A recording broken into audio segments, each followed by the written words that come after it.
Yeah, by the time the clicking noise had come up onto YouTube, I believe by that time I was subscribed to Richalvarez, which I'm trying to think how long ago that was when I did it.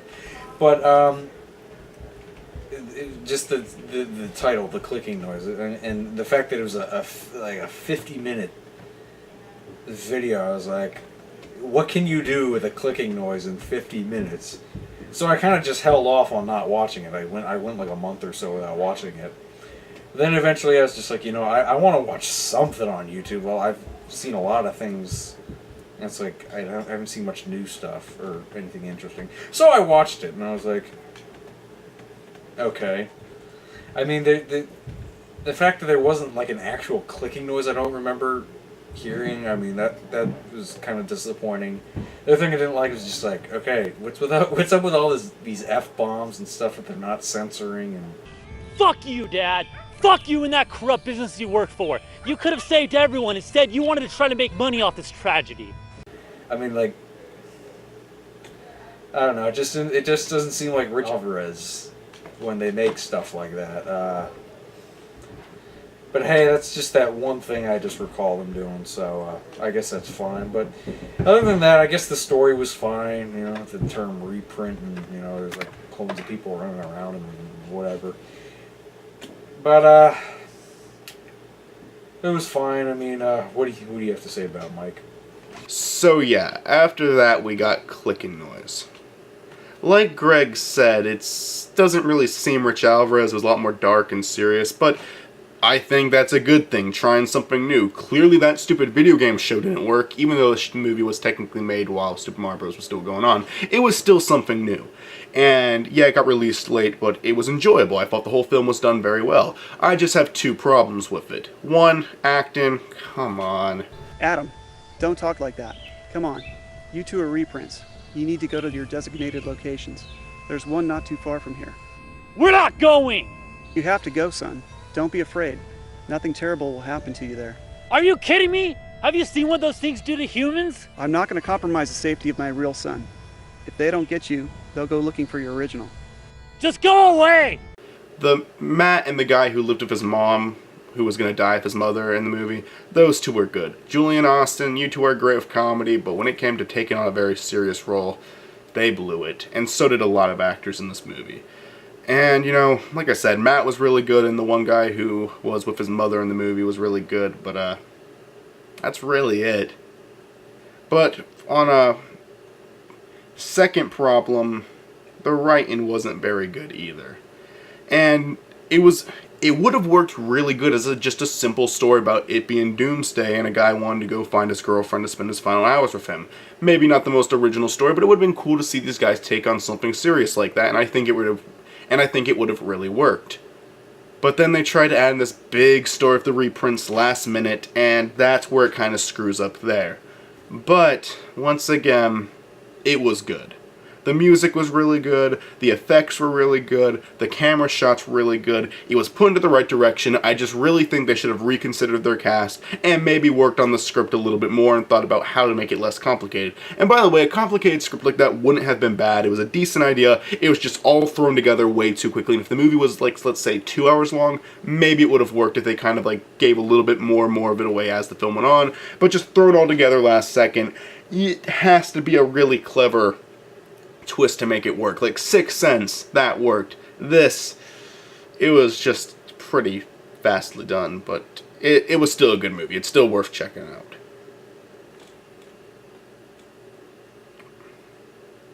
There's a certain point where it hurts to talk about something you love like this.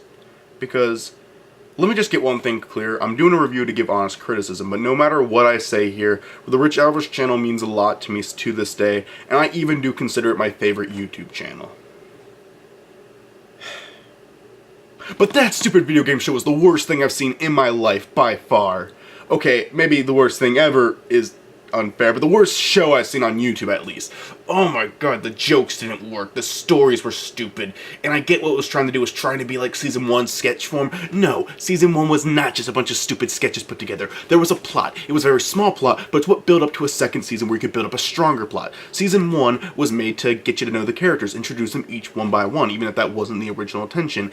But it made you like these characters, they made you laugh, and they did add some story to it, and sometimes it could get a little bit serious. It just didn't happen that often. So when they made it to Season 2, since you already love these characters, you were willing to accept the Nox Decius story. Really, they went right into that. Like, they start with Episode 1 started this backstory of Nox Decius. Would have you given a shit? No, you wouldn't have. But you stayed, and you decided to watch because you already liked these characters from the first season, which is why you're more open to hear about it for this next season. So because you love Season 1, you were willing to give a big story a chance with Season 2 because you had confidence in the creators, and that was the proper way to go about doing it. It's what Soul Eater did. Their first season was more, you know, comedy-based. There wasn't much going on. There was some minor story going on, but it was pretty simple. Then by Season 2, they had this big story, and you were more open-minded to it because you liked these characters. And I know not all shows should be like that, but most of the good ones are, where they start off simple, then go into a deep story. And that stupid video game show was just stupid joke after stupid joke after stupid joke, and I really, really don't like it. So aside from YouTube news and the sketches, there isn't much else to talk about other than The Plumber Knight Returns. Now people are debating whether this is a sequel to Stupid Mario Bros. Or not, but either way it looks pretty good. It does seem a lot like Batman, and I know that's what he's going for, but combining the two isn't really a bad idea, and I will give them credit for this. If you watch the production diary, they clearly give a shit about this one.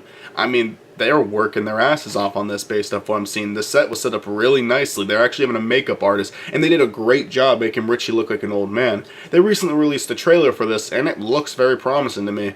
It really does look like Richie cares about this one, and I'm looking forward to what he has in store for us. So, The Plumber Knight Returns. Well, there's just one thing I find kind of wrong there. It's just that.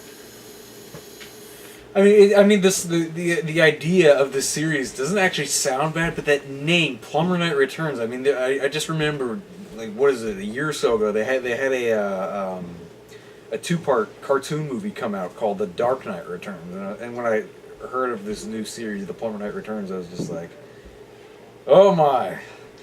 But like what Michael had said about how Rich actually gives a crap about this, well, I think he does. Yeah, I too saw that production diary or video or whatever it was called, and I think, yeah, it's looks like there's going to be a lot of hard work and a lot of stuff put into it, and I am looking forward to this new series. I mean,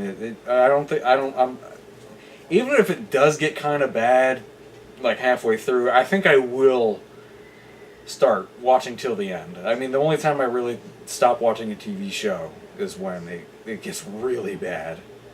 But, yeah, I think that's, those are my thoughts for this new, addition to the Richalvarez channel, and, that's all I've got to say. So in the end, comedy-wise, the old days had it for sure. The channel was so much more funny in the old days. It doesn't mean they're never funny anymore. In fact, they still have a lot of good humor that come from their new videos. But it's not as great. However, on a storytelling aspect, a quality aspect, and just filmmaking in general aspect, it's getting a lot better nowadays. The storytelling for the old Stupid Mario Bros. Show was okay, but never anything they did was just, you know, mind-blowingly good. There was a lot of good ideas, but it was mostly just the charm from the characters that you got. You liked the characters more than the story, don't deny it. But The Plumber Knight Returns, the clicking noise, they seem to be in the right direction. Maybe they're not perfect. Like I said, the clicking noise would have been great without the complicated twist at the end, but that didn't mean the rest of the ride wasn't enjoyable. It really was. Their storytelling is getting pretty good. The Plumber Knight Returns looks pretty promising, and, you know, I have a lot of faith in these guys when it comes to telling a good story. I have a lot of faith in these guys when it comes to good editing, because their editing has improved by a lot, and it actually looks really nice now. Their quality is fantastic, and I really wish the best to these guys. I've been watching since I was 13, and I'm still watching to this day. and I think there's a lot of potential for this channel, and I really do like this channel enough to the point where it gets its own review. Like, I actually plan on doing YouTube channel specials, but when I do the YouTube channels, I plan on, like, taking on a good 5 or 10 channels in the video, because when you're reviewing a channel, I don't really feel like there's a lot to talk about, because when you review a channel, I don't like getting into too much detail about what they do, because everyone's trying out all these new things, and I think it's more interesting if you just like leave a review to like one, like a particular show or a particular movie or a particular video game. But the Richalvarez channel to me was worth reviewing. Oh, by the way, Greg, did you say you liked Season 5? Maybe. Okay, your opinion wasn't the same as mine. Cornfield, right now.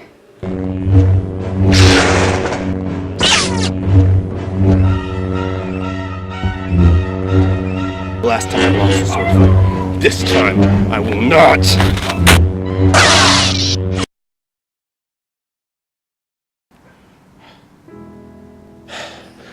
Well then, looks like it's the end. For us. Lord Ganon will be displeased.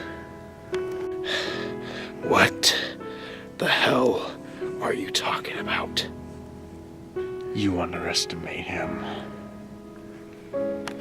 Oh wait, I think I know what you're doing. Okay.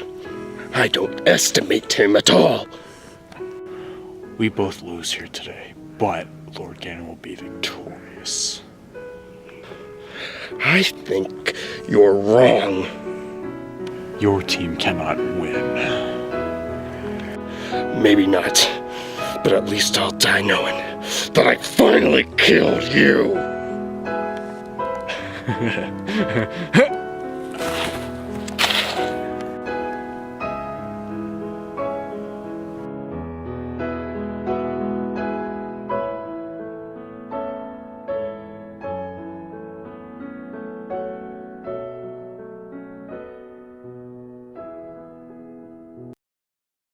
Just because we're out of time doesn't have to be goodbye. The clock's run out, but it doesn't mean it's game over. Here we are now at the end, standing here with all our friends.